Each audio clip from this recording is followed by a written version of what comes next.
Last time on Lord of the Mysteries, our boy Klein had his mind blown. No, not like that, you pervs. I mean, he got tangled in some seriously trippy occult stuff. If you're here for romance, you've come to the wrong place. This ain't a love story, it's a mystery with more twists than your ex's excuses. Narrator, in a cheeky tone. Grab your snacks, keep your hands where I can see 'em, and get ready for chapters 21 to 30. And don't worry, this ride's gonna be smoother than Klein's attempt at staying sane. Chapter 21, An Old Friend in a Different World. In that moment, Klein thought he had been thrown back to his original world, but the brass-trimmed gas lamp and old Neil's fancy tin can, where he kept his hand-ground coffee, reminded him of the strange reality he was in. Wait, Roselle the transmigrator used simplified Chinese? This guy's really from my world? Klein thought, stunned. He dove into the diary pages like a binge watcher on a Netflix marathon. 18th November. Today was wild. A botched experiment made me stumble upon this poor bastard trapped in eternal darkness. Dude can only visit our reality on full moons, but can't say anything. Lucky for him, he met me, the hero of this story. Bro, the confidence on this guy. Klein couldn't help but smirk. 1st January. New Year's Gala. Lady Florena looked amazing. 2nd January. All my diplomats are idiots. 3rd January. Looking back, I should have picked the seer, apprentice, or even the bandit path. Now I'm stuck. Life doesn't come with Control Z. 4th January. My kids, how can they be this dumb? I've told them a million times, potions aren't about gaining powers, it's about digesting them by acting. This ain't some magic protein shake, people. And for God's sake, the potion name is not a vibe, it's the key. 9th September. My enemies, Faceac, Loen, and Finapotter, have united against me. But I ain't sweating it. I'll show them that technology and brain power always beat numbers and weaklings. Also, they seem to forget exactly who I am. 23rd September. I've lost contact with the ship searching for the forsaken land of the gods. Time to invent wireless telegraphs. I hope they work even in storms. 24th September. Miss Ithaca's way more mesmerizing than Lady Florena. Or maybe I'm just feeling nostalgic about my youth. Despite being written in slightly larger font, thanks to the complexity of simplified Chinese, Klein felt like he had stumbled onto the jackpot of knowledge. Damn, Roselle was a beast with his secrets about potions. This info might just change everything. The entries weren't continuous, and Klein couldn't even figure out which years the September and November entries belonged to, but that didn't stop his mind from racing. Who was the poor guy Roselle found? What do acting and digesting really mean? And where's this forsaken land of the gods? Klein? Old Neil's voice snapped him out of his reverie. Oh, yeah, I was just, deep in thought, trying to crack the code. Klein chuckled, shaking off his daze. Old Neil smiled. Ah, youth. I used to think I was the most special one, too. After flipping through the pages once more, Klein handed them over to Old Neil. Is this all we've got of Roselle's diary? You think there's a whole trilogy? Old Neil scoffed, running a hand over the pages. His face wrinkled further as he laughed. Not much happens with Beyonders these days. The real problem is the extinction of extraordinary species. No dragons, no giants, not even elves anymore. We're scraping the bottom of the potion barrel here. Klein couldn't help but think of a joke. Hey, maybe it's time to start the Dragons and Giants Protection Association, he quipped.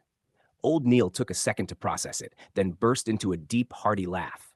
Ha ha! Oh, Klein, that's good. But why stop there? We should protect all the magical creatures. Call it the Fantastic Beasts Protection Association. Klein shook his head, grinning. Don't forget the poor plants. We need a Fantastic Organisms Protection Association. The two shared a moment of laughter, their awkwardness evaporating. There aren't many like you anymore, Klein, said Old Neil, his smile deepening. Anyway, about Roselle's diary. Don't expect to see much more. We're lucky to even have these few pages. Old Neil then grabbed Klein's requisition note.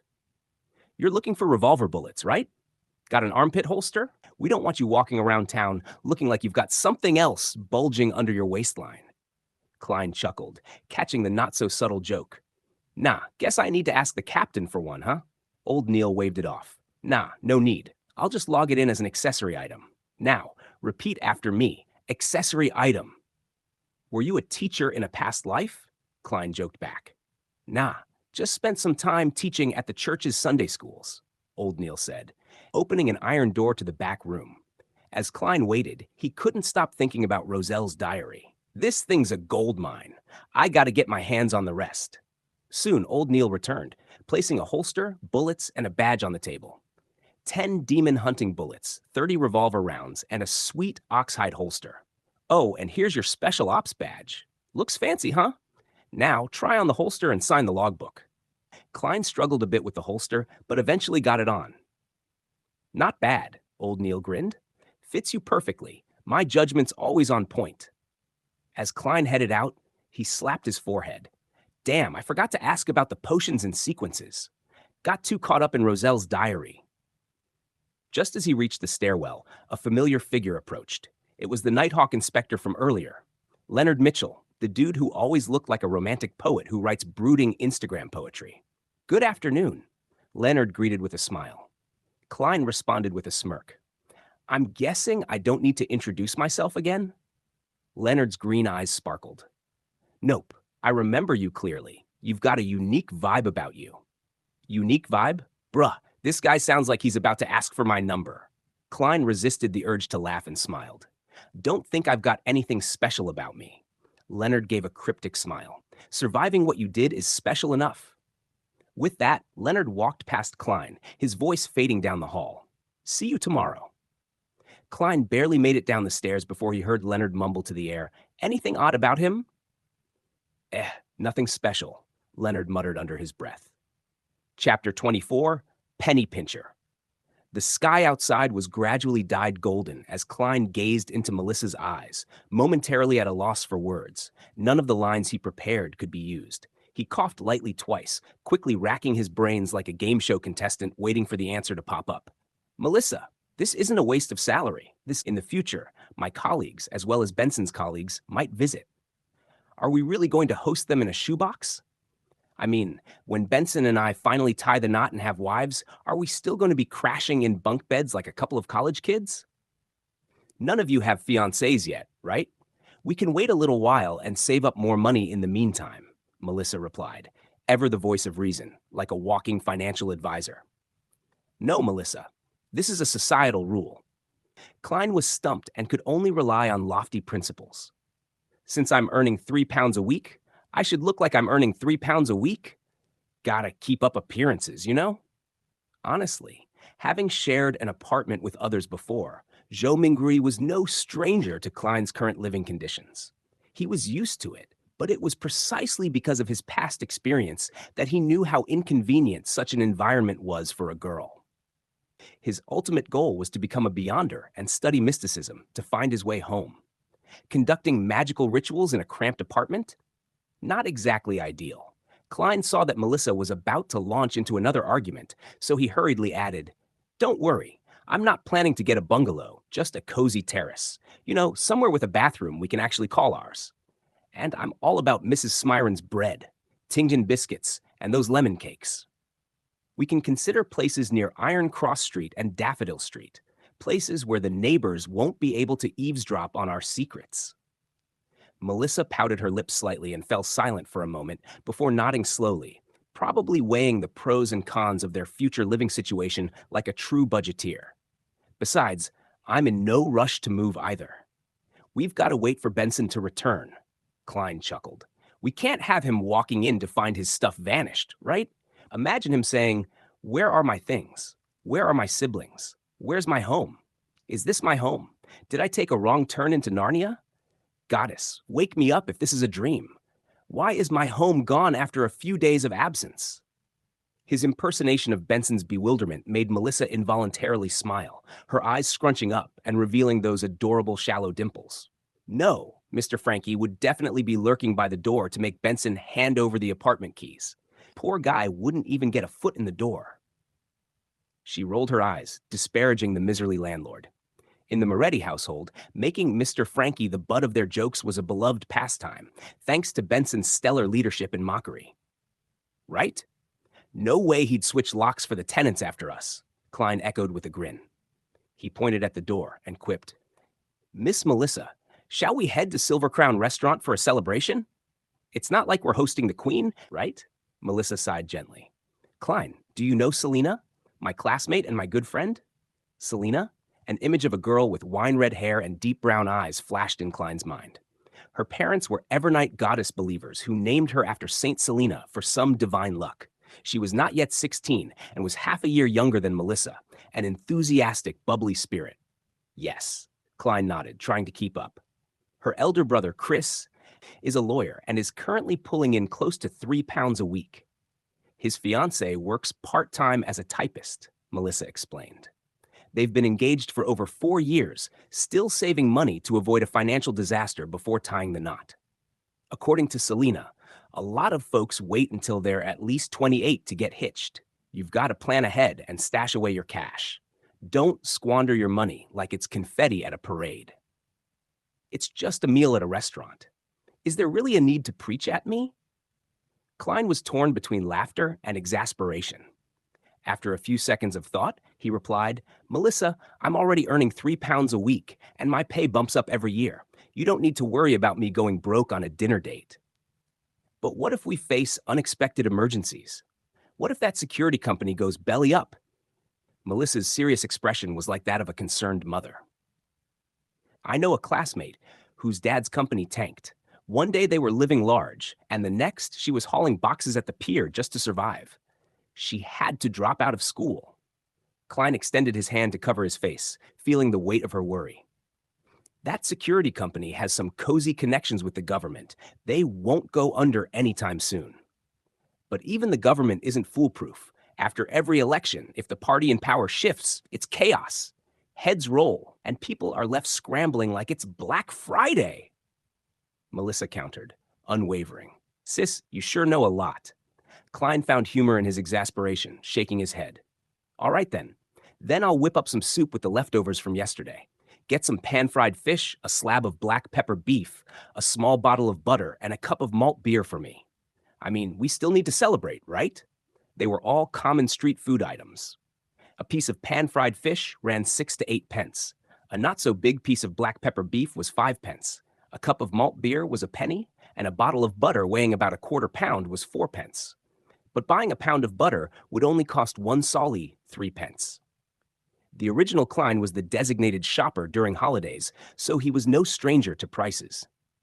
After doing a quick mental math, he estimated Melissa would need about 1 solly, 6 pence. He pulled out 2 1 solly notes.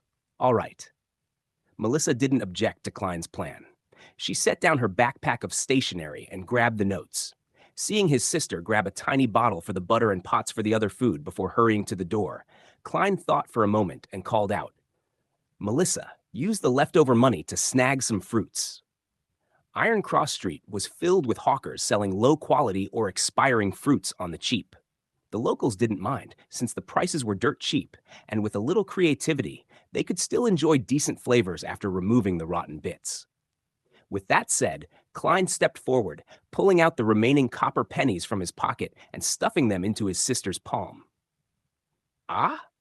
Melissa's brown eyes looked at her brother in confusion. Klein took 2 steps back and smiled. Remember to swing by Mrs. Smiron's. Treat yourself to a tiny lemon cake. You deserve it. Melissa's mouth widened as she blinked in surprise. Finally, she managed to say a single word, okay. She quickly turned around, flung open the door, and dashed toward the stairwell. A river tore through the land, with cedar and maple trees lining the banks. The air was so fresh it could revive a corpse. Klein, who was here to wrap up his interview, had his revolver tucked away.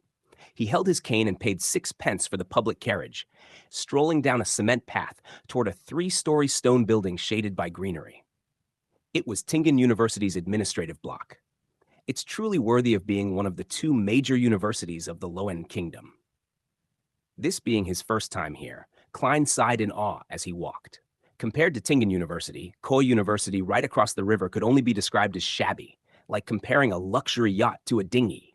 Heave-ho! Heave-ho! Voices approached slowly as 2 rowing boats made their way upstream across the Koi River, the oars moving in an orderly and rhythmic manner. Rowing was a popular sport among all the universities in the Lowen Kingdom. With Klein needing a scholarship to finance his studies, he, Welch, and the others had joined Coy University's rowing club and had quite the talent for it. This is youth. Klein stopped to take in the view, sighing wistfully as memories flooded back. Such sights would vanish in a week when school broke for summer. As he continued down the tree-lined path, Klein stopped by the 3-story stone building. After registering himself, he easily found his way to the office of the person who had helped him last time. Knock! Knock! Knock! He tapped lightly on the half-closed door. Come in. A man's voice echoed from inside. A middle-aged instructor dressed in a white shirt and black tuxedo frowned when he saw Klein enter. You've got another hour until the interview. Mr. Stone, do you still remember me? I'm a student of Senior Associate Professor Cohen, Klein Moretti. You read my recommendation letter before. Klein smiled, taking off his hat with all the flair of a magician revealing his tricks. Harvin Stone stroked his black beard and looked puzzled. Antigonus? That name sounds familiar. I believe it's associated with some historical events, but I can't quite place it. Cohen nodded in agreement, a thoughtful expression crossing his face. The Antigonus family played a significant role in the Fourth Epoch's political dynamics. Their influence was notable, especially regarding ancient relics and historical records. However, specifics often get lost in the vastness of history. Klein listened intently, feeling a mixture of concern and curiosity. What do you mean by their influence? Were they involved in something significant? Cohen glanced at Azik, who was still rubbing his temple, trying to jog his memory. The Antigonus family had connections with powerful entities, possibly even dealings with the Church of Evernight. Their records might contain information about ancient rituals or powerful artifacts. If Welch got his hands on something related to them, it could have been very valuable, perhaps too valuable. Azik finally seemed to recover his focus. Yes. The Antigonus family had a notorious reputation for collecting relics. Some say they even sought to manipulate history for their own gain. If Welch had a diary from them, it could have contained secrets that many would kill to obtain. Klein's mind raced with the implications of their words. So, you think Welch and Naya's deaths could be connected to that diary? It's possible, Cohen replied, his tone grave. If they uncovered something of significance, it could have attracted unwanted attention. You should be careful, Klein. Involving yourself in such matters can be dangerous. Klein nodded, a chill running down his spine. I will be cautious. I don't plan on digging deeper into their affairs. Good, Azik said, his expression serious. Always remember, the past can be a double-edged sword. It can offer wisdom, but it can also bring peril. As the conversation lingered in the air, Klein felt a weight settle upon him. The allure of history was powerful, but the dangers that came with it were now starkly clear. Chapter 23, Sidearm. As Klein walked down Zaudeland, soaking in the warm, humid breeze like a dog in heat, he suddenly had a light bulb moment. He only had 3 pence to his name. If he hopped on a public carriage back to Iron Cross Street, it would cost him 4 pence. Handing over a 1 gold pound note would be like using a $100 bill to buy a bottle of cheap mineral water back on Earth. Sure, it's not illegal, but it's awkward as hell. Should I just drop 3 pence to travel 3 kilometers and hoof it the rest of the way? Klein fished around in his pocket with one hand, slowing his pace like he was pondering the meaning of life, but quickly dismissed that thought. Nope, that plan's a bust. Walking the rest of the way would take ages, and he was carting around 12 pounds. A fortune, folks. Not exactly safe. Plus, he'd intentionally left his revolver at home, worried that the Nighthawks would confiscate it. If he ran into the same kind of danger that led to Welch's untimely demise, he'd be as useful as a chocolate teapot in a heat wave. Get change from a nearby bank? Hell no. They charge a 0.5% processing fee. That's like getting hit with a "you're too broke to live" tax. Just thinking about those fees made his heart ache. Having ruled out one solution after another, Klein's eyes suddenly lit up when he spotted a clothing shop ahead. That's right. Wouldn't the smart move be to buy something reasonably priced to get some change? A snazzy suit, a shirt, a vest, some trousers, leather boots, and a cane. All within budget. Oh, fitting clothes is a pain in the ass. Besides, Benson knows more about this than I do, and is a better negotiator. I'll just wait until he's back. But should I get a cane? Absolutely. As they say, a cane is a gentleman's best friend. Half the fun of a crowbar, a gun in one hand and a cane in the other. Now that's a civilized way to throw down. After a mental tussle, Klein made up his mind. He turned around and strolled into Wilker Clothing and Hats. The clothing store looked just like one back on Earth. The left wall was packed with rows of formal attires. The middle aisle was decked out with shirts, trousers, vests, and bow ties. On the right, leather shoes and boots were neatly arranged in glass cases. "Sir, may I help you?" A male salesperson in a white shirt and a flashy red vest approached, all smiles. In the Lowen Kingdom, the rich and powerful elite rocked black suits with white shirts, black vests, and trousers, looking as monochrome as a black and white movie. Meanwhile, their male servants, salespeople, and service attendants dressed in bright colors to stand out like peacocks in a pigeon coop. Ladies and mistresses? They got to flaunt all sorts of glamorous dresses. As for maidservants, they were stuck in black and white. Talk about a wardrobe tragedy. Klein pondered for a moment before answering the salesperson's question. "I need a cane. Something heavier and harder. The kind that could crack skulls." The red-vested salesperson gave him a shifty look, then led him deeper into the store. "How about this one? It's inlaid with gold and made of Ironheart wood. It's both heavy and hard, and it'll set you back 11 solely 7 pence. Want to give it a whirl?" 11 solely 7 pence? Seriously? Why not just rob a bank while you're at it? Big whoop about the gold inlay. Klein was taken aback by the price. Keeping his cool, he nodded slightly. "All right." The salesperson carefully handed over the Ironheart wood cane as if it was made of spun sugar. Klein took it and found it heavier than he expected. He tried to swing it around, but quickly realized it was about as graceful as a hippo on roller skates. "It's too heavy," Klein admitted, relieved. "This is not an excuse." The salesperson took back the cane and pointed to another 3 options. "This one's walnut wood, crafted by Tingen's best cane artisan, Mr. Hayes. It's 10 solely 3 pence. This one's ebony wood inlaid with silver and as hard as iron, costing 7 solely 6 pence. And this beauty is from the core of a white bolie tree, also inlaid with silver, priced at 7 solely 10 pence. Klein gave each cane a test drive, finding them just right. He tapped them like a judge in a courtroom, finally settling on the cheapest one. "I'll take the ebony wood one," Klein said, pointing at the silver inlaid cane the salesperson was still holding. "No problem, sir. Please follow me for payment. If your cane ever gets scuffed or stained, just bring it back for free maintenance."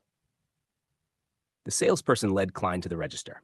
Klein seized the opportunity to free up 4 gold-pound notes from his grip and peeled off 2 smaller denominations. "Good day, sir. That'll be 7 solely 6 pence, the cashier greeted with a smile.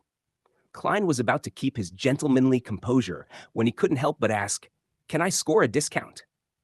"Sir, our items are all handcrafted, so our costs are pretty high," the salesperson chimed in. "Since the boss isn't here, we can't lower the prices." "Sorry about that," the cashier added, looking more nervous than a cat at a dog show. "All right." Klein handed over the note and received the ebony cane with a smug grin. As he waited for his change, he took a few steps back and swung his new sidearm like a wannabe pirate. Whoosh, whoosh, whoosh.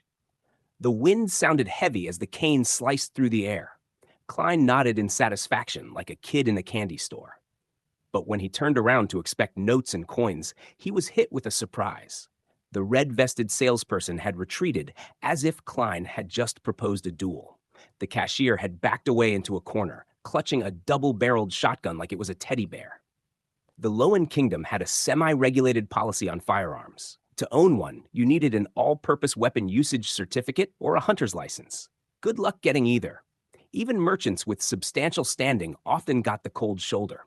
The hunter's license was easier to snag, and even farmers in the suburbs could get one, but it only covered hunting guns. Folks with deep pockets often grabbed one for self-defense, like now. Klein looked at the 2 scared salespeople, fighting back a laugh. "Not bad. This cane is great for swinging. I'm very pleased." Realizing Klein wasn't about to turn them into piñatas, the cashier relaxed and handed over the notes and coins with both hands like he was giving up a hostage. Klein took a look at his haul. 2 5 solely notes, 2 1 solely notes, a 5 pence coin, and a 1 penny coin. He nodded to himself, impressed. After a 2-second pause, he ignored the way the salespeople were looking at him and unfurled the 4 notes towards the light, checking for anti-counterfeit watermarks like a bank teller on a coffee break. Once satisfied, he put the notes and coins away, cane in hand, tipped his hat, and strutted out of Wilker Clothing and Hats. He splurged 6 pence on a short-distance carriage ride before transferring once, arriving home safe and sound. How does Silver Crown Restaurant at Daffodil Street sound? I heard they serve delicious food, suggested Klein. But Melissa was still confused. Klein grinned and said, to celebrate my new job. You found a job? Melissa's voice rose unknowingly. But isn't the Tingen University interview tomorrow?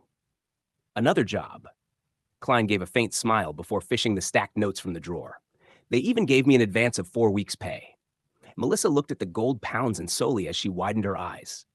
Goddess, what job did you get? This Klein's expression froze as he deliberated on his words. A security company whose mission is to seek, collect, and protect ancient relics. They were in need of a professional consultant. It's a 5-year contract, earning me £3 a week. Were you vexing over this last night? Asked Melissa after a moment of silence. Klein nodded. Yes, although being an academic at Tingen University is respectable, I prefer this job. Well, it isn't bad either. Melissa gave an encouraging smile. She asked half suspiciously and half curiously, why would they give you an advance payment of 4 full weeks? It's because we need to move. We need a place with more rooms and a bathroom that belongs to us, said Klein while grinning and shrugging. He felt that his smile was impeccable, just short of the word. Surprised? Melissa was stunned momentarily before she suddenly spoke out in a fluster. Klein, we are living quite well now. My occasional grumblings of not having a personal bathroom is just a habit. Do you remember Jenny? She lived next door to us, but ever since her father was injured and lost his job, they had no choice but to move to Lower Street.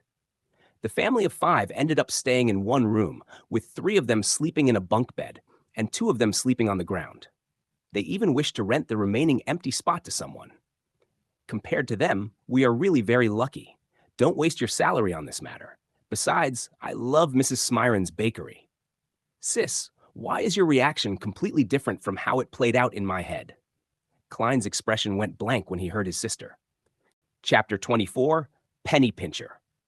The sky outside was gradually dyed golden as Klein gazed into Melissa's eyes, momentarily at a loss for words. None of the lines he prepared could be used. He coughed lightly twice, quickly racking his brains like a game show contestant waiting for the answer to pop up. Melissa, this isn't a waste of salary. In the future, my colleagues, as well as Benson's colleagues, might visit. Are we really going to host them in a shoebox?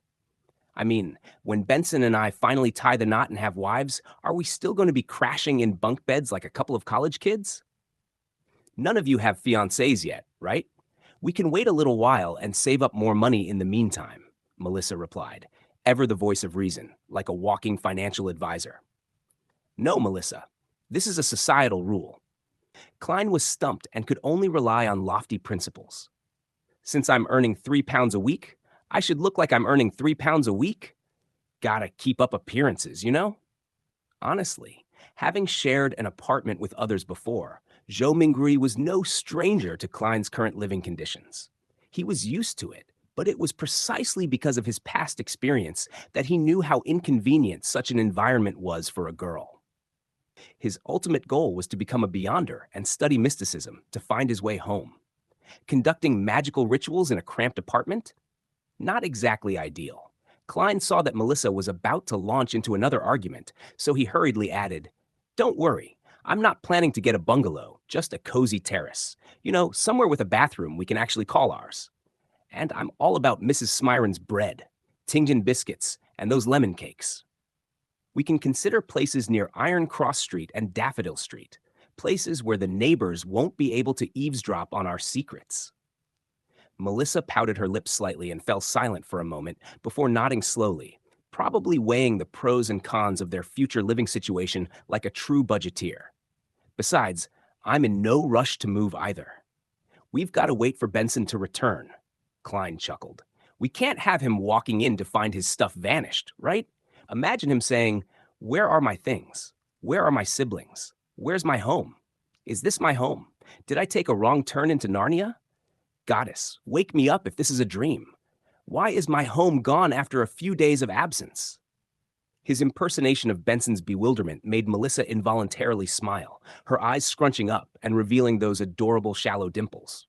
No, Mr. Frankie would definitely be lurking by the door to make Benson hand over the apartment keys. Poor guy wouldn't even get a foot in the door. She rolled her eyes, disparaging the miserly landlord.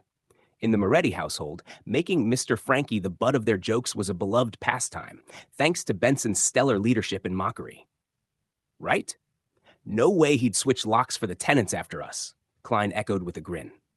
He pointed at the door and quipped, Miss Melissa, shall we head to Silver Crown Restaurant for a celebration? It's not like we're hosting the Queen, right? Melissa sighed gently. Klein, do you know Selina? My classmate and my good friend? Selina?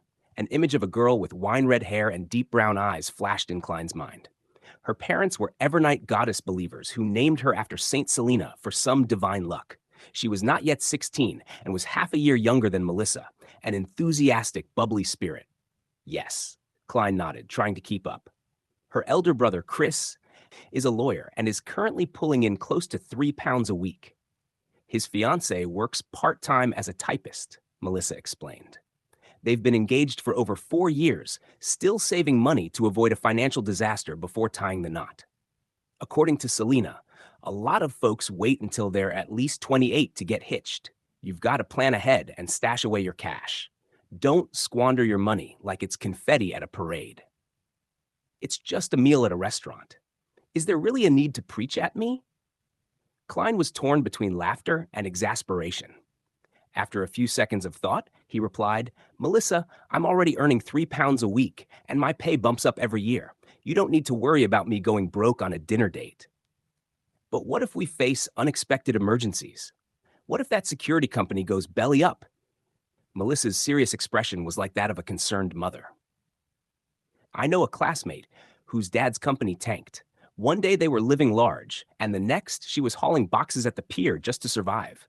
She had to drop out of school. Klein extended his hand to cover his face, feeling the weight of her worry. That security company has some cozy connections with the government. They won't go under anytime soon. But even the government isn't foolproof. After every election, if the party in power shifts, it's chaos. Heads roll, and people are left scrambling like it's Black Friday. Melissa countered, unwavering. Sis, you sure know a lot. Klein found humor in his exasperation, shaking his head. All right then. Then I'll whip up some soup with the leftovers from yesterday. Get some pan-fried fish, a slab of black pepper beef, a small bottle of butter, and a cup of malt beer for me. I mean, we still need to celebrate, right? They were all common street food items. A piece of pan-fried fish ran 6 to 8 pence. A not-so-big piece of black pepper beef was 5 pence. A cup of malt beer was a penny, and a bottle of butter weighing about a quarter pound was 4 pence. But buying a pound of butter would only cost 1 solly, 3 pence. The original Klein was the designated shopper during holidays, so he was no stranger to prices. After doing a quick mental math, he estimated Melissa would need about 1 solly, 6 pence. He pulled out 2 1 solly notes. All right. Melissa didn't object to Klein's plan. She set down her backpack of stationery and grabbed the notes. Seeing his sister grab a tiny bottle for the butter and pots for the other food before hurrying to the door, Klein thought for a moment and called out, Melissa, use the leftover money to snag some fruits. Iron Cross Street was filled with hawkers selling low-quality or expiring fruits on the cheap. The locals didn't mind, since the prices were dirt cheap, and with a little creativity, they could still enjoy decent flavors after removing the rotten bits. With that said, Klein stepped forward, pulling out the remaining copper pennies from his pocket and stuffing them into his sister's palm. Ah? Melissa's brown eyes looked at her brother in confusion.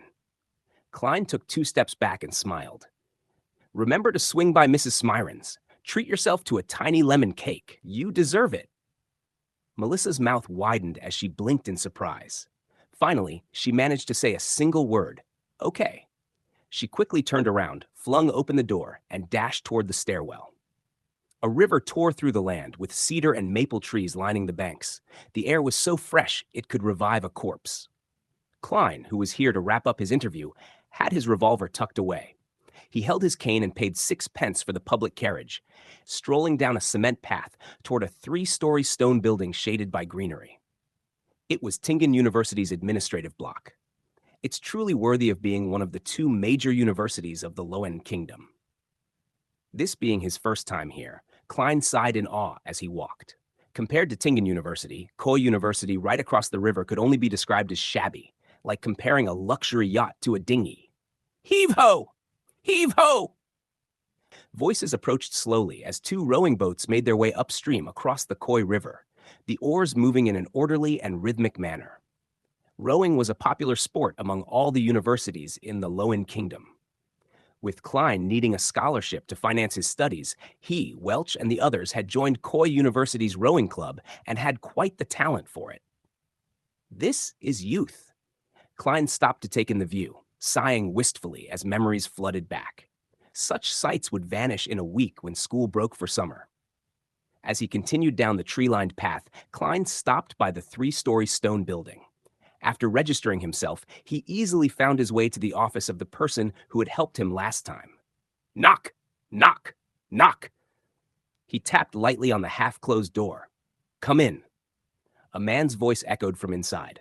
A middle-aged instructor dressed in a white shirt and black tuxedo frowned when he saw Klein enter. You've got another hour until the interview. Mr. Stone, do you still remember me?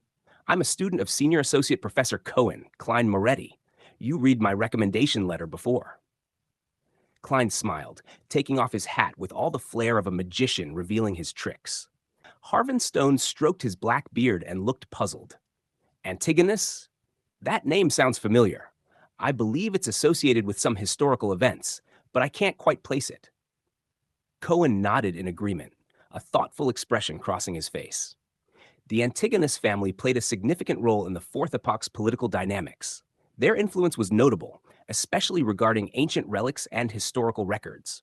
However, specifics often get lost in the vastness of history. Klein listened intently, feeling a mixture of concern and curiosity. What do you mean by their influence? Were they involved in something significant? Cohen glanced at Azik, who was still rubbing his temple, trying to jog his memory. The Antigonus family had connections with powerful entities, possibly even dealings with the Church of Evernight. Their records might contain information about ancient rituals or powerful artifacts. If Welch got his hands on something related to them, it could have been very valuable, perhaps too valuable. Azik finally seemed to recover his focus. Yes. The Antigonus family had a notorious reputation for collecting relics. Some say they even sought to manipulate history for their own gain. If Welch had a diary from them, it could have contained secrets that many would kill to obtain. Klein's mind raced with the implications of their words. So, you think Welch and Naya's deaths could be connected to that diary? It's possible, Cohen replied, his tone grave. If they uncovered something of significance, it could have attracted unwanted attention. You should be careful, Klein. Involving yourself in such matters can be dangerous. Klein nodded, a chill running down his spine. I will be cautious. I don't plan on digging deeper into their affairs. Good, Azik said, his expression serious. Always remember, the past can be a double-edged sword. It can offer wisdom, but it can also bring peril.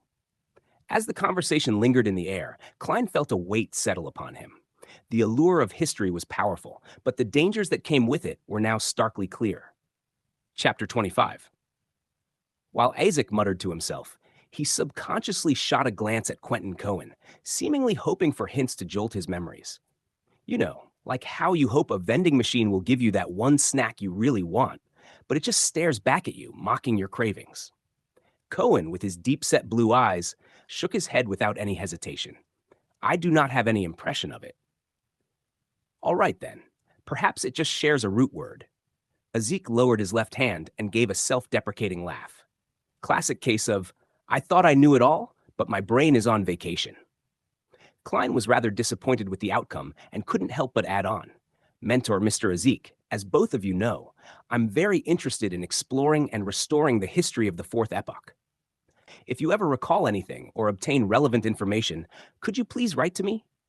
You know, like a history pen pal, minus the fun stickers and puns. No problem.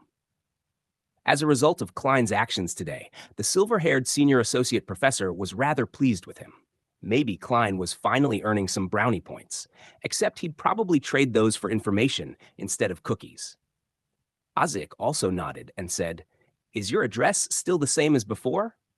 "For now, but I'll be moving soon. I'll write a letter to inform you when the time comes," replied Klein respectfully. "Just imagine the moving truck. Careful with the ancient artifacts, boys." Cohen shook his black cane and said, "It's indeed about time you move to a place with a better environment, the kind that doesn't come with a side of existential dread." At that moment, Klein caught a glimpse of the newspaper in Azik's hand. He deliberated on his words before saying, "Mentor, Mr. Azik, what did the newspapers say regarding Welch and Naya? I only learned a little from the police who were in charge of the investigations." Like reading the gossip column, but with more murder and less fashion. Azik was just about to answer when Cohen suddenly pulled out the pocket watch that was linked to his black tuxedo by a golden chain. Yes, a pocket watch. Because why not add a touch of, "I'm sophisticated and have no idea what time it is," to the mix? Click.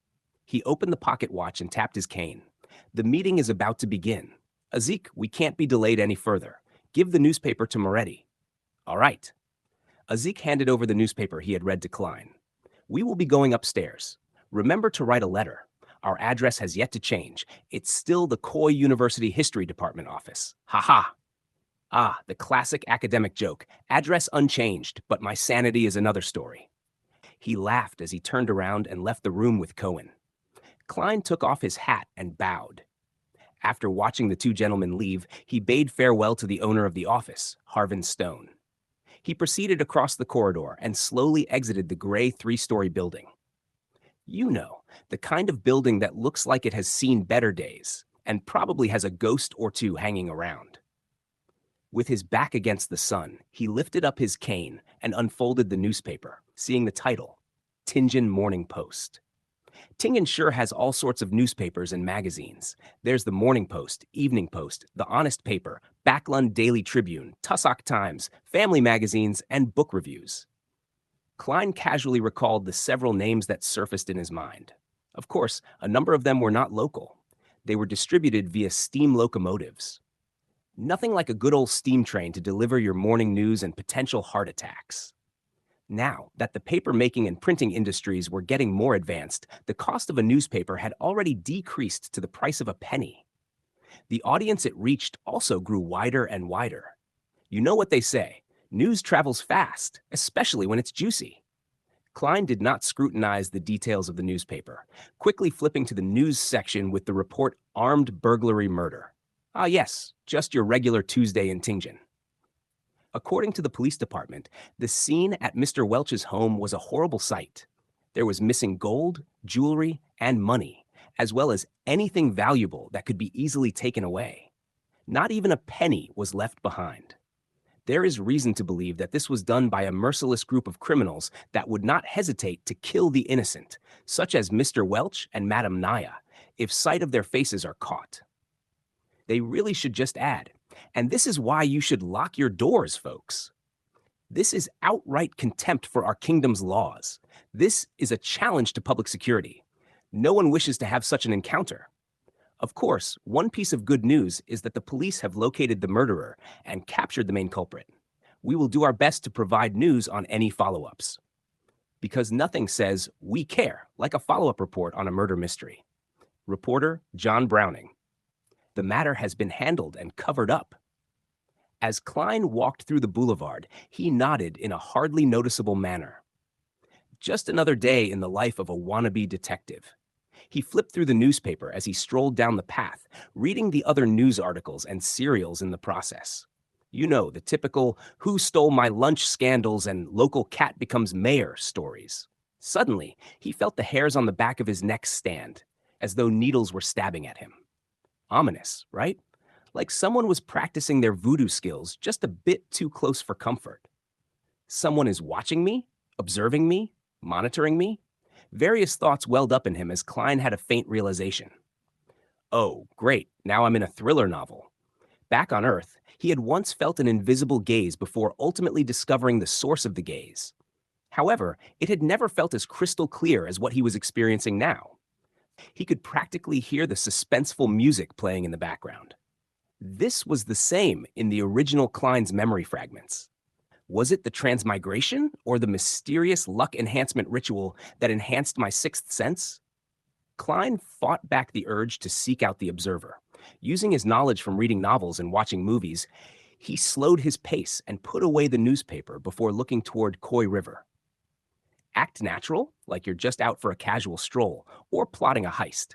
Following that, he acted as if he was admiring the scenery, slowly turning his head in different directions. He acted natural as he turned around, taking in everything with his eyes.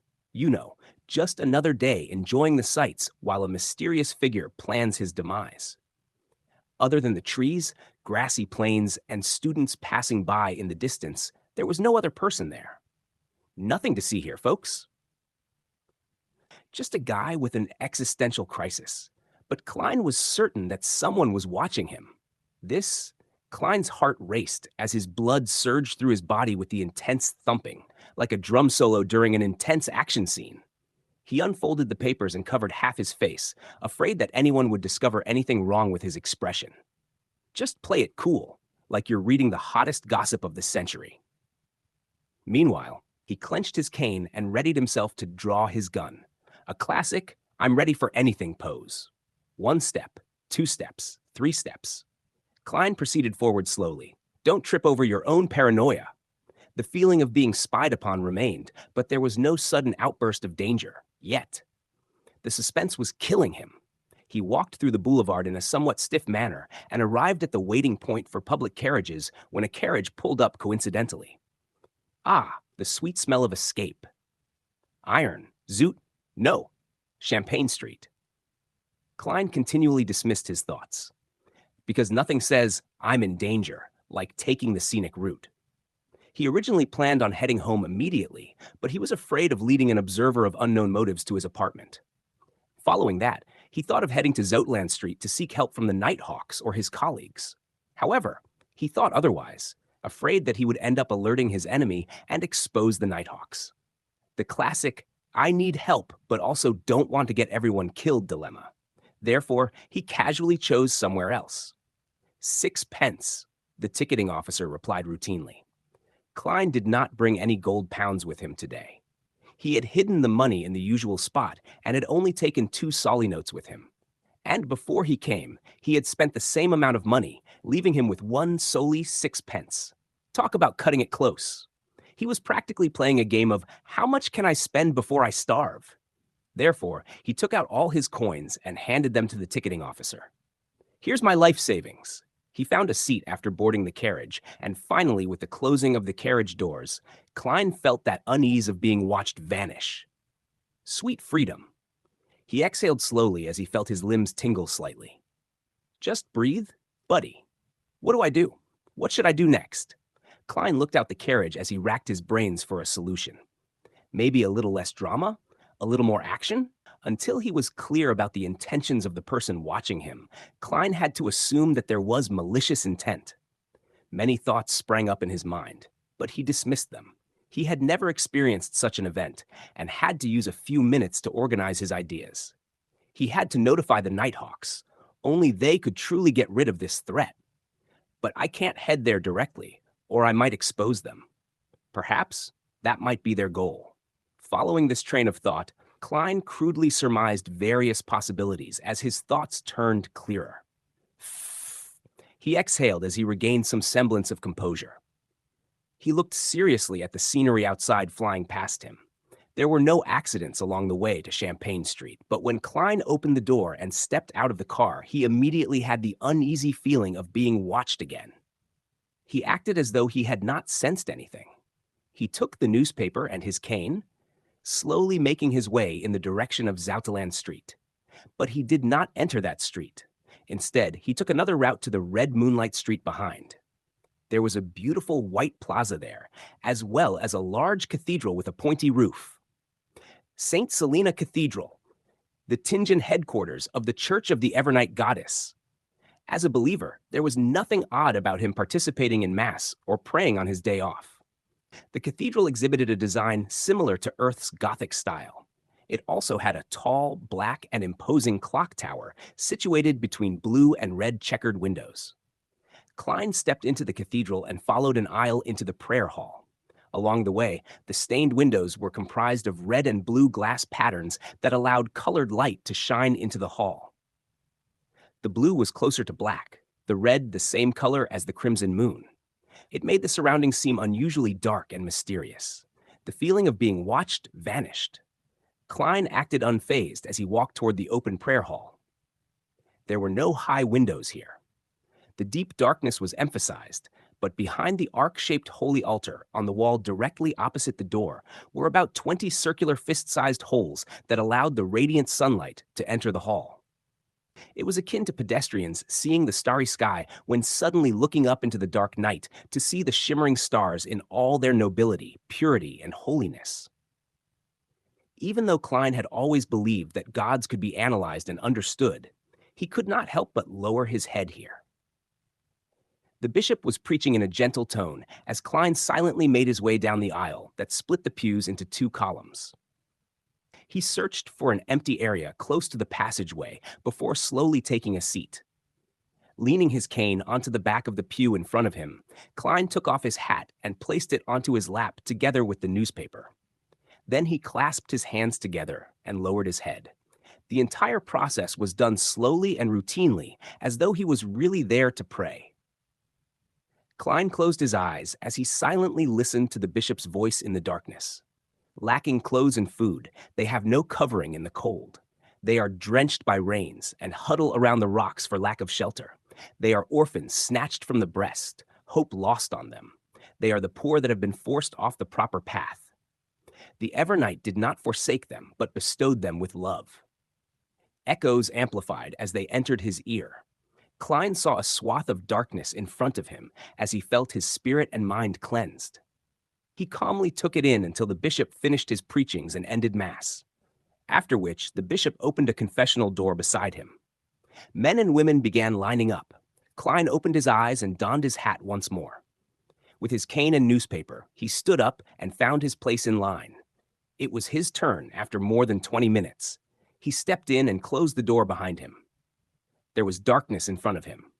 "My child, what do you wish to say?" The bishop's voice sounded from behind the wooden damper screen. Klein took out the 7th Unit Special Operations Department badge from his pocket and handed it over to the bishop through an opening. "Someone is tailing me. I wish to find Dunn Smith." As though he had been infected by the silent darkness, his tone turned softer as well. The bishop took the badge, and after a few seconds of silence, he said, "Turn right from the confession booth and walk to the end. There will be a secret door to the side. Someone will lead the way after you enter." As he spoke, he pulled a rope inside the room, causing a particular priest to hear a chime. Klein retrieved his badge and took off his hat and pressed it to his chest. He gave a slight bow before turning around and exiting. After confirming that the feeling of being watched was gone, he wore his halved top hat. Without any excessive emotions, he held his cane and turned right until he arrived by an arched altar. He found the secret door in the wall facing his side. He silently opened it before sneaking in quickly. The secret door closed silently as a middle-aged, black-robed priest appeared under the illumination of gas lamps. "What is it?" the priest asked tersely. Klein showed his badge and repeated what he said to the bishop. The middle-aged priest did not ask further questions. He turned around and proceeded forward in silence. Klein nodded and took off his hat. With his black cane, he followed silently in tow. Roseanne had once mentioned that heading left from the crossroads towards Chanis Gate would reach St. Selena Cathedral. Chapter 26, Practice! Tap, tap, tap! The sound of footsteps echoed through the dark, narrow corridor, which was otherwise silent. You'd think it was a horror flick with how creepy it felt. Klein kept his back straight, trying to channel his inner soldier as he kept up with the priest's pace. He didn't dare to ask questions or engage in idle chatter, remaining as silent as a windless body of water, just trying not to accidentally get roped into some deep theological debate. After passing through the heavily guarded passageway, the priest opened a secret door with a key. because why wouldn't there be a secret door in a place like this? He pointed down a stairwell made of stone. Turn left at the intersection to reach Chanis Gate. May Goddess bless you. Klein gestured the sign of the crimson moon on his chest like a seasoned pro. Commoners practiced etiquette, while the religious folk dished out ritual blessings like they were on a game show. Praise the lady. The priest returned the gesture, probably hoping for a solid rating on his blessing performance. Klein didn't say anything further as he walked down the dark stone stairwell, lit by refined inlaid gas lamps that looked fancier than most of his friends. Living rooms. Midway down, he subconsciously turned back and saw the priest standing at the entrance, looking like a wax statue, probably wishing he could just melt into the shadows.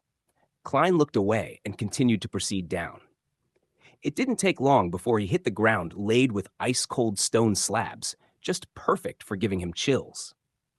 At the intersection, he didn't turn towards Chanis Gate because Dunn Smith, who had recently finished his shift, was definitely not there, probably off doing something more interesting, like watching paint dry.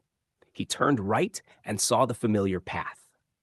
Klein went back up another flight of stairs and popped out inside Blackthorn Security Company, a place with doors tightly shut or half closed, which looked like a do not disturb sign for whatever drama was happening inside. Instead of barging in, he went to the reception and spotted a brown-haired girl focused on a magazine with a sweet smile. Hi, Roseanne. Klein came to her side and deliberately rapped the table. Dramatic entrance? Check! Knock! Roseanne jumped up like she'd seen a ghost, knocking over a chair. Hi, nice weather today. You, Klein, why are you here? She patted her chest like she'd just escaped a near-death experience. Classic Roseanne, always so dramatic. I need to find Captain, answered Klein simply, as if he were on a secret mission or something. You gave me a fright. I thought Captain came out. Roseanne glared at Klein, all feisty. Don't you know how to knock? Humph, you should be grateful I'm a tolerant and kind woman. Well, I do prefer the term lady. Is there a reason you're looking for Captain? He's in the room opposite Mrs. Oriana. Even though he felt uptight, Klein couldn't help but smile at Roseanne's antics. After a moment's pause, he leaned in and said, A secret. Roseanne's eyes widened like saucers, and while she reeled in her disbelief, Klein bowed slightly and bid her farewell, definitely not telling her about the conspiracy he was about to dive into. He went through the reception's partition and knocked on the door of the first office on the right. Come in. Dunsmith's deep, gentle voice sounded like smooth jazz on a Sunday morning. Klein pushed the door open and closed it behind him, trying not to make it sound like he was breaking in. He took off his hat and bowed. Good morning, Captain. Good morning. How can I help you? Dunn's black windbreaker and hat were hanging on a clothes stand like they were just waiting for a dramatic exit. He was dressed in a white shirt and black vest, looking fresh like he'd just stepped out of a fashion magazine, high hairline and all. Someone is following me, Klein answered honestly, keeping it real without any embellishments. Dunn leaned back, clasping his hands together as he studied Klein like he was figuring out the best way to roast him. You came from the cathedral? Yes, Klein answered, feeling like a kid caught stealing cookies. Dunn nodded gently, clearly weighing his options. He didn't comment on the cathedral's merits or demerits and switched the subject back like a pro. It might be that Welch's father doesn't believe the cause of death that we reported and hired a private investigator from Wind City to dig into the matter. Mid-Seashires Constant City was also known as Wind City, a region with industries so advanced they could probably make a toaster that could tweet.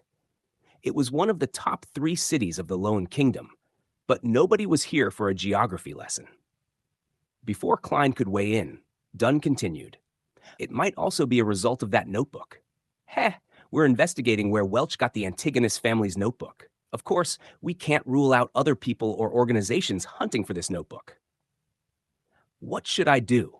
Klein asked in a serious voice, like a hero asking for the next quest. Dunn took a moment, raising his coffee mug and taking a sip like he was savoring the last drops of wisdom. Return the way you came, then do anything you wish. Anything? Klein shot back, his eyebrows raising. Anything. Dunn nodded with certainty, the ultimate power move.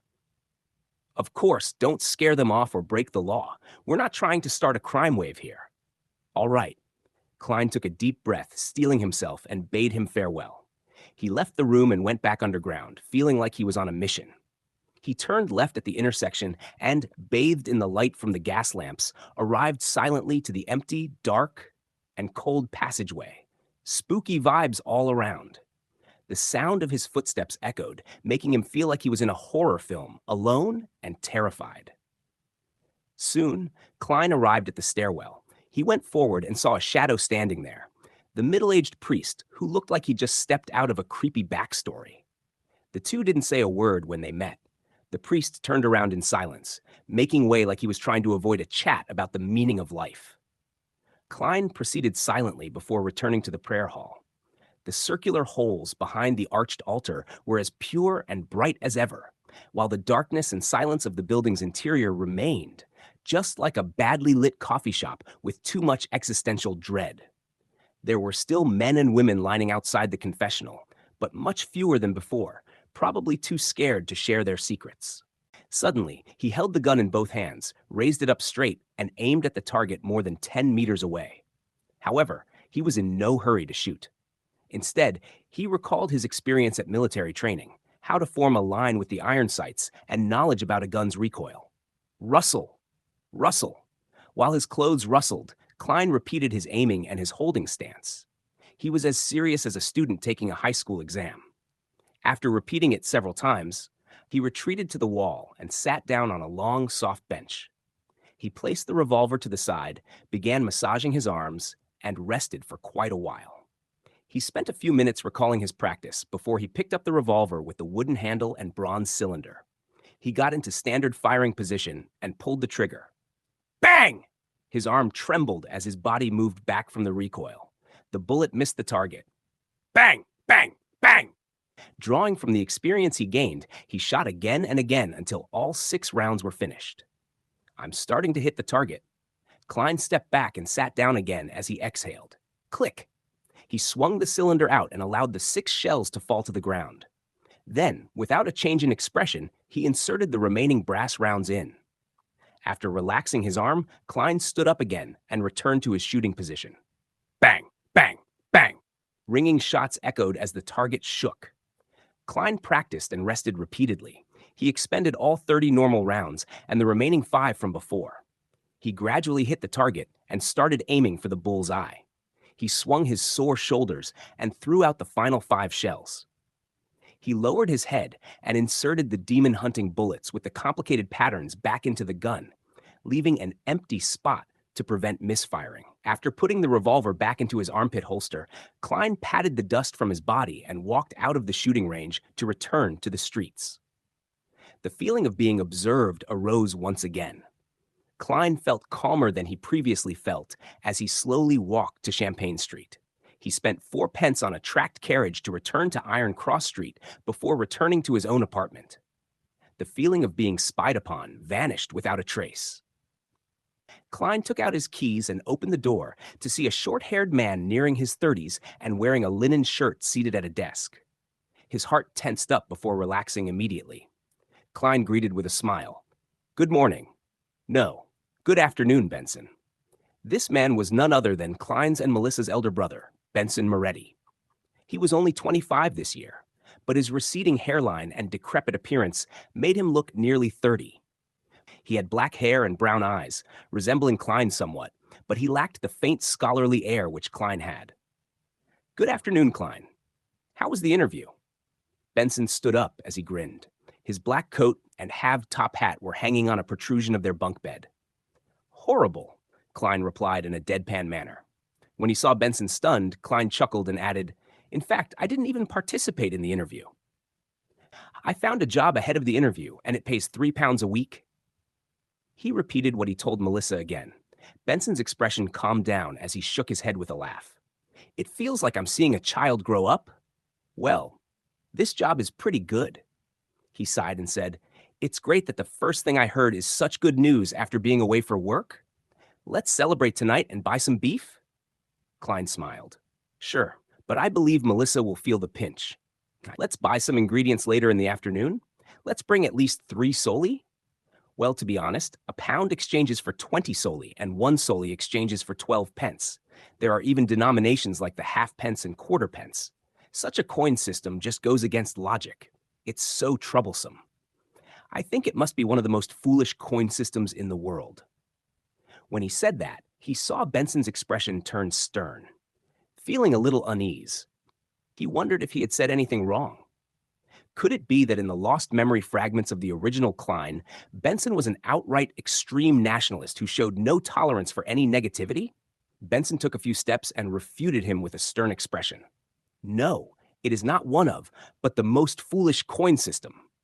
Not one of. Klein was taken aback, but he quickly snapped to his senses. He looked at his brother in the eye and laughed. Indeed, Benson was great at mocking humor. Benson lifted the corners of his lips and said in all seriousness, "You should understand that to institute a reasonable and simple coin system, one needs to know how to count and grasp the decimal system. Unfortunately, there are too few talents among those important figures." Here's your adjusted chapter with added humor and slang while keeping the original content intact. Chapter 27, Sibling's Dinner. It's simply sharp and incisive. Klein burst out in laughter. Using the rich experience he had from his previous incarnation, he added another insult. In fact, there is no evidence to suggest that those important figures have any brains at all. Good. Very good. Benson roared with laughter as he gave a thumbs up. Klein, you are a lot more humorous than before. Maybe you should start your own roast show. After taking a breath, he continued, I have to go to the pier in the afternoon. I'm only off work tomorrow. After that, I'll have time to go to Tingen City Housing Improvement Company with both of you. Let's see if they have cheap and good terrace houses for rent. Also, I need to pay Mr. Frankie a visit. Our landlord? The perplexed Klein asked. Does our current landlord have some terrace houses from pretty good districts under his name? I mean, he barely manages to keep his own house clean. Benson shot his brother a glance and said, amused, have you forgotten the 1-year rental contract we have with him? It's only been 6 months, my dude. We're not getting out of that without some serious negotiation or a very convincing disguise. Hiss. Klein immediately drew a gasp of cold air. He had really forgotten the matter. Although rent was paid once a week, the lease was a year long. If they were to move now, it was equivalent to a breach of contract. If they were taken to court, they would have to compensate large sums of money. Talk about a real-life horror story. You are still lacking in societal experience. Benson touched his receding black hairline and said wistfully, this was a clause I fought so hard back then. If not, Frankie was only willing to lease it to us for 3 months each contract. To those with money, landlords would sign leases for a year, 2 years, or even 3 years to seek stable income. But for us, the past us, and our neighbors, landlords would have to be constantly worried that something bad might happen, depriving them of their rent. Therefore, they would only sign short-term contracts. Classic landlord paranoia, huh? In that case, they can offer to raise prices according to the situation. Klein summarized, using the original Klein's memories and his own experience as a tenant, like some sort of rent-raising ninja. Benson sighed and said, this is the cruel reality of today's society. All right, you don't have to worry. The issue with the contract can be easily resolved. To be frank, even if we owe him a week's rent, Mr. Frankie would have immediately thrown us out and confiscated whatever valuable items we have.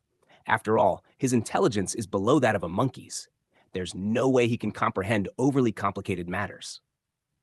Upon hearing this, Klein suddenly recalled a particular Sir Humphrey's meme. He shook his head and said seriously, no, Benson, you are wrong.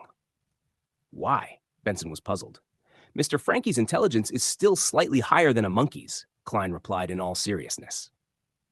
Just as Benson seemed to smile in response, he added, if he is on form, that is. Ha ha! Benson lost it and burst out in laughter. Maybe we should start a petition to get him some brain food. After a series of rapturous laughter, he pointed at Klein, momentarily unable to put his thoughts in words. Only then did he return to the topic at hand. Of course, as a gentleman, we cannot employ such shameless tactics. I will discuss this with Mr. Frankie tomorrow. Believe me, he's easily convinced, like a kid in a candy store. Klein had no doubts regarding Benson's point. The existence of the gas pipes was excellent proof. After some idle chatter between the brothers, the remnants of pan-fried fish from the previous night were made into a soup with some vegetables. During the boiling process, the steam moistened the rye bread. Smearing a little butter on the bread, Klein and Benson had a simple meal, but they were very satisfied with it. After all, the fragrance and sweetness of butter brought them endless aftertastes. Who knew they could cook this well? After Benson left, Klein headed to the lettuce and meat market with 3 solly notes and some spare pennies. He spent 6 pence on a pound of beef and 7 pence on a fresh and succulent fish with few bones. Additionally, he bought potatoes, peas, radishes, rhubarbs, lettuce, and turnips, as well as spices such as rosemary, basil, cumin, and cooking oils. It was a mini grocery spree. During this entire time, he continued to feel like he was being watched, but there was no physical interaction. Maybe the universe was just keeping tabs on him, like a nosy neighbor. After spending some time at Smyron Bakery, Klein returned home and began weightlifting with heavier items such as books to train his arm strength. He had planned to exercise by military boxing, which he learned from his compulsory military stint for students. However, he had already forgotten the radio exercise routines from school, much less boxing, which was only taught during the military stints. Exasperated, he could only do something simpler, like lifting weights made of knowledge. Talk about an academic workout. Klein did not overexert himself since it would lead to fatigue and thus put him in greater danger. He took an appropriate break and began reading the original Klein's notes and study material. He wished to read anything regarding the Fourth Epoch again. Who knew history could be such a workout? In the evening, Benson and Melissa sat in front of a desk. The food was placed neatly like children in upper primary school. The fragrances of the dishes were composed of a rich melody of scents. The soul-captivating fragrance of the stewed beef, the obviously tender potatoes, the sweetness of the thick pea soup, the mellow flavors of the stewed rhubarb, and the sweetness of the buttered rye bread. Food porn, anyone? Benson gulped a mouthful of saliva as he turned around to see Klein placing a crispy fish onto a plate. He felt the fragrance of the oil permeate through his nostrils, into his throat, and then into his stomach. Groan. His stomach made a distinct protest. Klein rolled up his sleeves and held up a plate of fried fish before placing it in the middle of the tidied desk. Following that, he returned to the cupboard and took out 2 large cups of ginger beer and placed them where he and Benson sat. He smiled at Melissa and took out a lemon pudding as if he were performing a magic trick. "We'll have beer while you'll have this. It's like a sweet treat, but with 0 regrets." "Thank you." Melissa took the lemon pudding, looking like she just won a consolation prize. When Benson saw this, he raised his cup and said with a smile, "This is to celebrate Klein's finding of a decent job. Finally, someone in this family is making a living." Klein raised his cup and clinked it with Benson before clinking it with Melissa's lemon pudding. "Praise the lady!" Gulp. He tilted his head back and drank it down. The spicy feeling warmed his gullet, bringing him great aftertastes. Despite its name, ginger beer did not contain any alcohol. It was a mixture of the ginger's spiciness and the sourness of lemon that made it taste similar to beer. It was a kind of beverage that both women and children found acceptable. However, Melissa did not like the taste of it. "Yuck! I'd rather drink my own foot!" Praise the lady. Benson drank a mouthful as well, while Melissa took a nibble of the lemon pudding. She chewed at it repeatedly before swallowing it down unwillingly, like it was a chore. "Give it a try." Klein put down his cup and picked up his fork and spoon and pointed at the table full of food. He was most pessimistic about his thick pea soup. After all, he had never eaten something so strange on Earth. All he could do was adapt the recipe from the original Klein's memory fragments. As the eldest brother, Benson did not stand on ceremony as he dug up a spoonful of mashed potatoes and stuffed it into his mouth. The beaten potatoes were boiled thoroughly and mixed with the faint taste of lard and just enough salt. It whetted his appetite and made him salivate. "Not bad. Not bad," praised Benson vaguely. "It's much more delicious than the one I had back at work. They only used butter. At least I won't starve. This is one of my specialties, after all." Klein accepted the praise. It's all thanks to the teachings of the chef at Welch's place. I think I'm ready for MasterChef. Melissa looked at the beef soup. The green basil leaves, the green lettuce heads, and the radishes were submerged in the colorless soup, covering the tender beef. The soup was clear and its fragrance tantalizing. She forked a piece of beef and placed it in her mouth to chew. The beef retained a little chewiness despite being stewed tender. The mixture of salt, the sweetness from the radishes, and the spiciness from the basil leaves complemented the deliciousness of the beef. She seemed to give her approbation, but she could not stop her chewing. I am not sure if I am eating too much or if the food just isn't hitting right, Klein thought as he watched Melissa. After swallowing a piece of beef, Klein picked up a piece of fried tussock fish, which was sprinkled with cumin and rosemary. It was crispy on the outside and tender on the inside. The char was a perfect golden brown, and the saltiness and oil fragrance intertwined as one. Nodding slightly, Klein tried a piece of stewed rhubarb and found it palatable.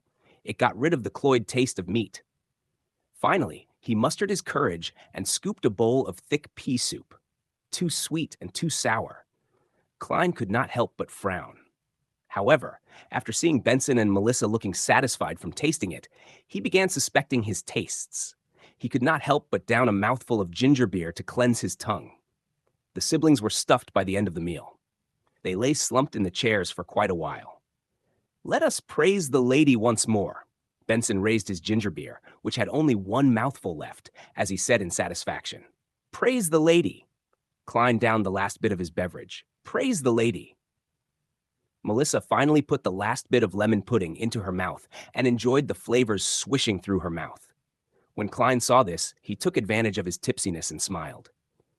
Melissa, that's not right. You should eat the thing you find most delicious at the beginning. That way, you can fully appreciate its most delicious aspects. Tasting it when you are filled and satiated will not do the food justice. No, it's still as delicious as it can be, answered Melissa firmly and stubbornly. The siblings had a happy chat, and after digesting their meals, they cleaned up the plates, cutlery, and stored the oil which was used to fry the fish. After busying themselves, it was revision time. One refreshed his accounting knowledge, while another continued reading the study material and notes. Time was spent to its fullest. At 11, the siblings extinguished the gas lamp and went to bed after washing up. Klein felt groggy as he stared at the darkness in front of him. A figure wearing a black windbreaker and half-top hat appeared suddenly in Klein's vision. It was Dunn Smith. Captain! Klein jolted awake and knew he was dreaming. Dunn's gray eyes remained calm, as though he was mentioning something trivial. Someone has sneaked into your room. Pick up your revolver and force him to the corridor.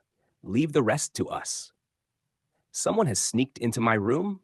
The observer has finally taken action?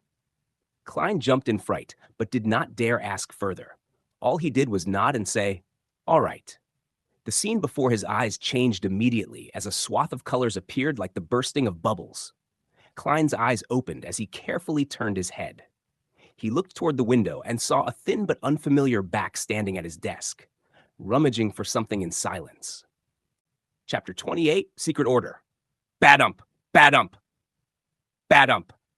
Klein's heart began beating rapidly, like a caffeinated rabbit on a racetrack. It shrank into a clump before expanding abruptly, making his body tremble gently. Talk about a serious case of the jitters. There was an instant when he nearly forgot what he had to do. Thanks to the adrenaline, his brain was running on dial-up, until the lurking figure suddenly paused.